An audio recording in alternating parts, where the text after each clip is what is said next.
location for 2012, the GVOCSA. This is our 24th year in production. My husband, Greg Palmer, wait, Greg, hi, and myself, Ammie Pickering, we are the owners and operators of Peaceworks Farm, which is out in Newark, New York. And our primary market is Genesee Valley Organic CSA. The CSA is a buying club. It's kind of an unincorporated organization. The farm is a for-profit farm. We're a limited liability company, and we're set up with the idea of passing ourselves on to keep the farm going. We can show you some slides to kind of get you oriented to the farm first. Is that okay, Elizabeth? Okay. The farm, as I said, is in Newark. Do we need a few more lights out, or is this okay? Okay. Got more lights? More lights out? Yeah. There we go. That's better. Greg and I do not own the farm. We rent it. It has absolutely gorgeous soils. The land had originally belonged to a family named Cry, who raised American plains bison. And Doug Cry passed away in 2002, and we've been renting from them since 1998. We started farming at this location. Previously, we'd been farming in Rose, and then moved to this location. After Doug passed away, we talked his widow into selling a big chunk of this farm to the Genesee Land Trust.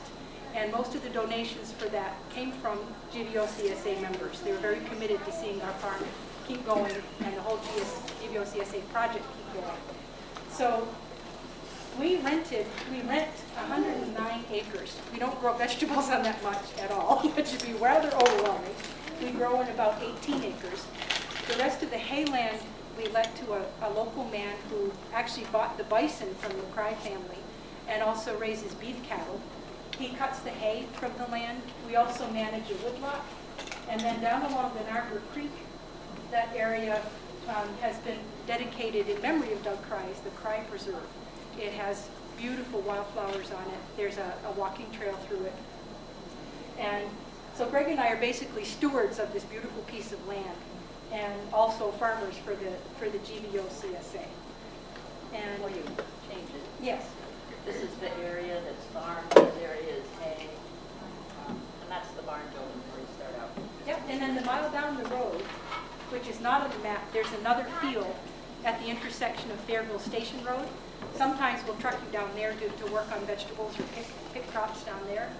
And what's wonderful about having a field a mile away is we call it our long rotation. We can grow potatoes on the home field one year, potatoes a mile down the road the next year. The potato beetles can't figure it out, so our pest pressures are very low. We're doing the same thing now with broccoli to outfox a pest called the sweet midge that's just come in from Canada since 2000. That's pretty devastating to anything in that family. So long rotations help a lot. I do have hay, and I've got one pretty sheet here. There's some dates on it that are important.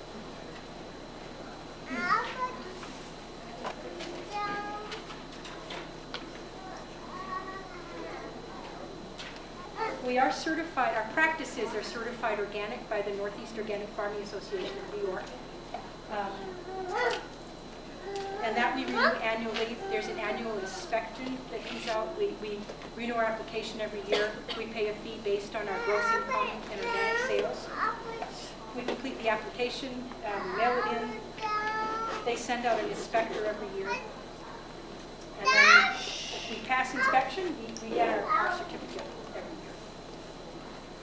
This is, next week, in fact, we'll be starting in the greenhouse.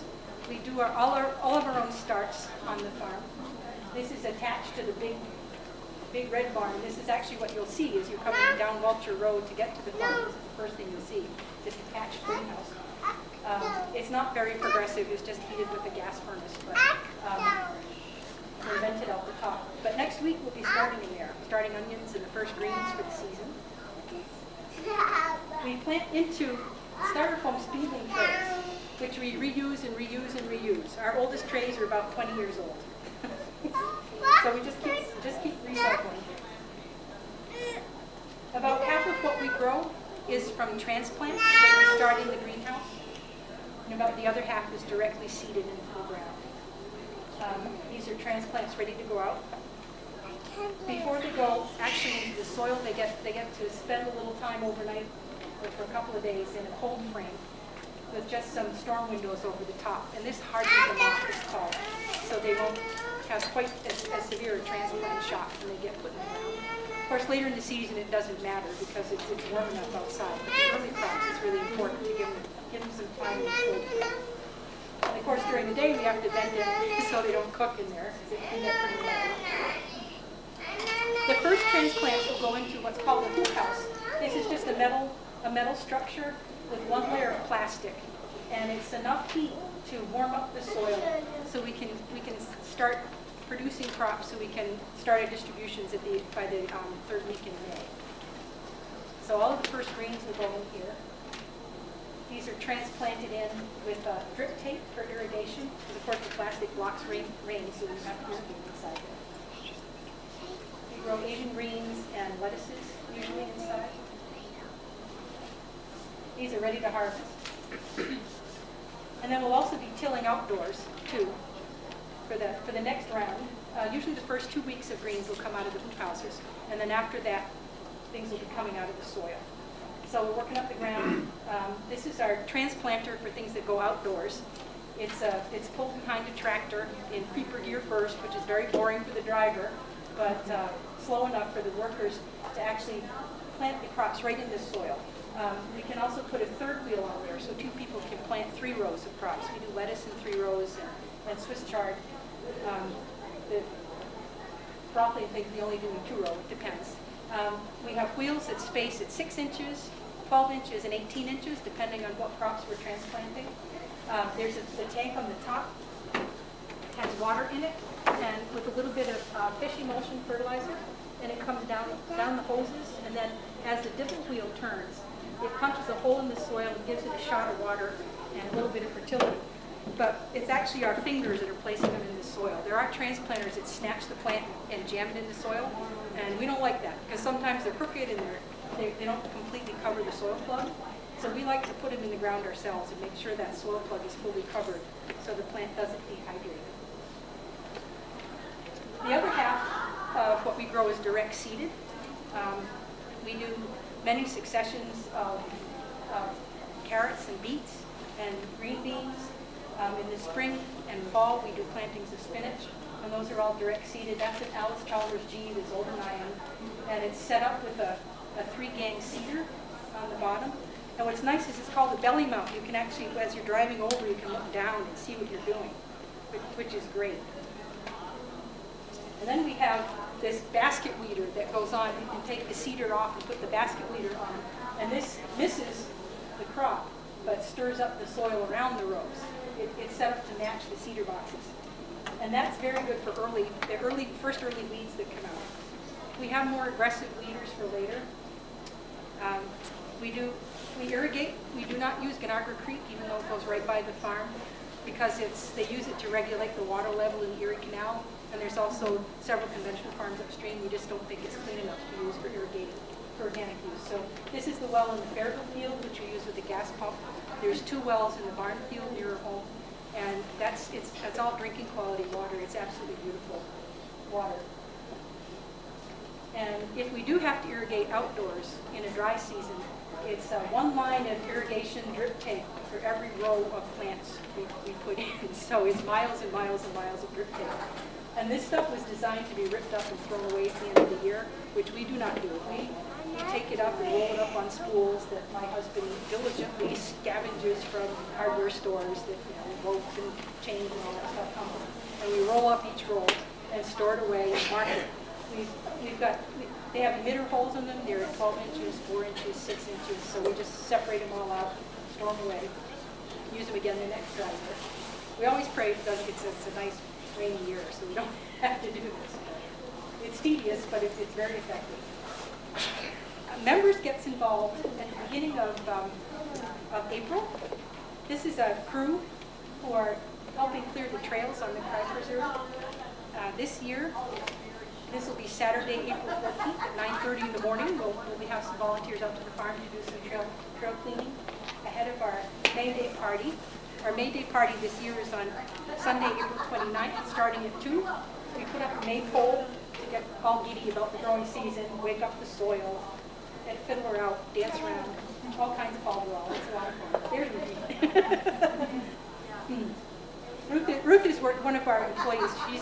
This will be her 4th year with us, which is absolutely wonderful to have some of that experience. And the afternoon, they'll also involve hiking on the trail to Crag Preserve to look at wildflowers. There's incredibly beautiful trillium, spring beauty, all kinds of stuff out there. It's very nice. And we end with a potluck supper. So if you can make it, it's Sunday, April 29th at 2. And then members start to come beginning in May on the very first day of the season. Members come on Thursday and Sunday mornings. So when you join the CSA, you pick what your pickup day will be, either Thursday or Sunday, and then you schedule yourself to work on Thursday or Sunday. Each full share works 3 shifts at the farm during the 26 weeks. Partial shares work 2 shifts. If you have mom, pa, and an able-bodied teenager, and you come once, that's your 3 shifts. If your teenager's willing to work for 4 hours in the field. This is a very well-dressed member. She's come with her monkey boots and a couple of layers in case it's rainy or windy. She's got a nylon layer on, got an extra sweatshirt she can strip down if she needs to, sun hat, gloves. We do have gloves at the farm, so if you get gloves, that's fine. We have gloves there. She's got a container for water. As I said, we have spring water at the farm, so you don't need to bring your own water, but you bring your own container, and please bring it home when you go. So she's perfectly ready to go. You'll probably be met first by the 2 farm dogs. Pippin's on the left, the little brown one, and Juno's the black dog in the middle. She's the woodchuck patrol. She kills more woodchucks than you can imagine. They're a little bit shy of small children, just as a warning. So if they run away from your children, please ask your children not to pursue them because they're not necessarily friendly. They're not vicious, but they're a little bit shy of little people. We assemble everybody that's working that shift. Shifts start at 8 o'clock in the morning. So we assemble folks and we let you know what's going to be on the docket for that morning. Usually there's some picking to do first, followed by some weeding or some other field task. This is the packing shed. That's where you report when you come. And often people are a little bit late coming or they get lost and can't find the farm on their first trip there. So often we'll start picking somewhere and then we'll leave a sign on the packing shed window where we are in case you get there late and nobody's around. We'll be off in one of the fields and we'll leave you a note. But generally after the first task is done and we're sure everybody's there, we make a circle and introduce ourselves to each other and say what we're going to be up to that day. We designate certain days as children's days. So people with families, if you want to come on those days, that your kids will get to meet other kids who are members. You'll get to meet other people with children. Kids tend to really enjoy doing a lot of the work. Not all, the little kids don't like to do the whole 4 hours, but they enjoy potato picking and bean picking. And there's a few things that can keep them entertained. Generally, members will help pick kale. This is kale picking. This is herb bunching. This is cilantro. The picking jobs. Cherry tomatoes.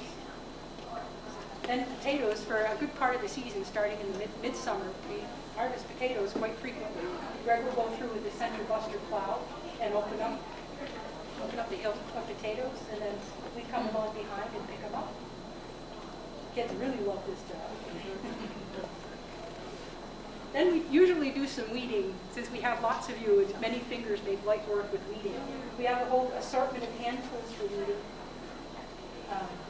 Hand hoes. But we find fingers tend to work the best, especially on the fine-seeded stuff like carrots and beets and spinach. We also might use your fingers for pinching potato beetles if they come up, if any find the potatoes from the year before, even after a mile-long rotation. And then there's odd jobs down and rolling it up. That's at the end of July. The garlic harvest happens at the end of July. You might be doing some of that on a regular work shift. We grow a lot of garlic. Garlic cleaning at the end of the year in October. We save all our own garlic seeds. We basically save the biggest heads of garlic to replant. You break out the individual cloves and you plant them. Members often help with that. That's garlic planting. And then rolling out round bales of hay to mulch the garlic and cover it up for winter. Everything we pick, we wash, except for onions, some of the stuff that has to stay dry. So members who can't bend or kneel, or are uncomfortable, or if you just have a bad day and you don't want to be out in the field bending and stretching and all that, there's always washing to do at the sink. I'm the quality control maven, so nothing leaves the farm that doesn't look like food to me. So there's always washing to do. There's garlic to clean, onions to clean, depending on the season. Early in the season, there's strings to cut for the pea fencing, and we tie it up on the posts. So there are sit-down jobs and easier jobs to do if you're physically incapable of being out in the field that day. So just tell us right when you get there if you have limitations. And we can accommodate. At noon, we make a big seasonal salad, and people who can stay and picnic with us. Sometimes we have music on. We've raised a lot of good veggie lovers from our membership. And then after the picnic, or if you have to go right back to town right away, at noontime we'll load your cart with the vegetables, and you deliver them to Abundance Cooperative Market for us. We have our own cooler. In the warehouse of Abundance, there's big garage doors. Our cooler's way in the back to the left, under the GVOCSA banner. Boxes are dropped off there. And then in the evening, when you work your distribution shifts, which don't have to be the same day, every full share works 2 distribution shifts. Every partial share works 1. At some point during the 26 weeks, you report to a distribution captain who will tell you what's on the list that day for food. Members break down, the big boxes of beans into individual 1-pound bags, 1-pound bags of carrots. Potatoes get weighed out by members at the distribution shifts. And they lay out the veggies and label them. Take 1, take 2. If there's choices like beets or kale or whatever, the choices are labeled. And then an hour later, members arrive and you're checked in by another volunteer. You're directed to the full share line or the partial share line. And you fill up your bag.